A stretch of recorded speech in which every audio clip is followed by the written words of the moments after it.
احرام کی نیت نہیں کرے گا، اگر احرام کی نیت کر لے گا تو احرام کی حالت میں جو چیز اس کے لیے حرام ہوتی ہے وہ ساری چیزیں اب حرام ہو جائیں گی، اس لیے احرام تو باندھ سکتا ہے لیکن احرام کی نیت نہیں کرے گا۔ حج تمتع کی نیت الگ ہے، حج قران کی نیت الگ ہے، حج افراد کی نیت الگ ہے۔ حج تمتع کی نیت کیا ہے؟ حج تمتع کی نیت یہ ہے اللہم انی ارید الحج والعمرۃ فیسرہما لی وتقبلہما منی، اے اللہ میں حج اور عمرے کا ارادہ کرتا ہوں، اے میرے مولا حج اور عمرے کو تو میرے لیے آسان فرما دے اور حج اور عمرے کو تو میرے لیے قبول فرما لے۔ اور اس گھر سے جانے والی حجن کو اویس منظری آخری جملہ دیتا ہے، حج کے ہر میدان پر کوئی نہ کوئی دعا پڑھی جاتی ہے، کوئی نہ کوئی وظیفہ پڑھا جاتا ہے، کسی نہ کسی دعا کو تلاوت کیا جاتا ہے، لیکن کوئی بھی دعا ایک دو دن میں حاجی یا حجن یاد نہیں کر پاتی ہے اور یاد کر بھی نہیں پائیں گی۔ اب تو بہت سہولت ہو گئی ہے، ہر حاجی کو وہاں پر ایک معلم دیا جاتا ہے، ایک عالم دیا جاتا ہے،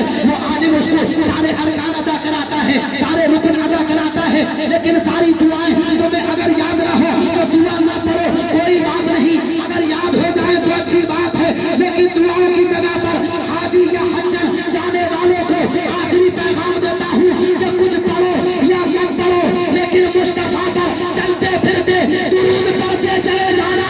مصطفیٰ فرماتے ہیں کہ جب کوئی میرا امتی مجھ پر درود پڑھتا ہے، مجھ پر درود پڑھتا ہے تو اس درود کی برکت سے اللہ کے فضل سے مصطفیٰ فرماتے ہیں مجھے بھی خوشی ملتی ہے، اور اس درود کی برکت سے اللہ تعالیٰ درود پڑھنے والے کے بھی درجے کو بلند فرما دیتا ہے۔ 10-12 منٹ اور اوپر کھینچ لیے، اشارہ بہت پہلے ہو گیا تھا، بس یہیں پر نان اسٹاپ بند کرتا ہوں۔ کلمہ شریف پڑھ لو، لا الہ الا اللہ محمد الرسول اللہ۔ میرے بولنے میں سبقت لسانی خطان ابداً جو بھی غلطی واقع ہو اپنے پیارے نبی پاک کے وسیلے سے مولا معاف فرمائے۔ اللہ پاک جو حجن صاحبہ حج کو تیرے پیارے نبی کے شہر کے لیے روانہ ہو رہی ہیں، مولا ان کے سفر کو آسان فرمائے، مولا ان کی تمام حاضریوں کو قبول فرمائے۔ ان کے بیٹوں نے اپنی ماؤں کو یہ بھیجا ہے، انہوں نے واقعی اپنی ماں کے حق کو ادا کرنے کی کوشش کی ہے۔ ایک تو ایسا بھی واقعہ ہے، اس نے اپنی ماں کو کئی بار پیدل حج کرایا تھا، اس کے بعد نبی کی بارگاہ میں آ کر کے پوچھا تھا یا رسول اللہ کیا میں نے ماں کا حق ادا کر دیا؟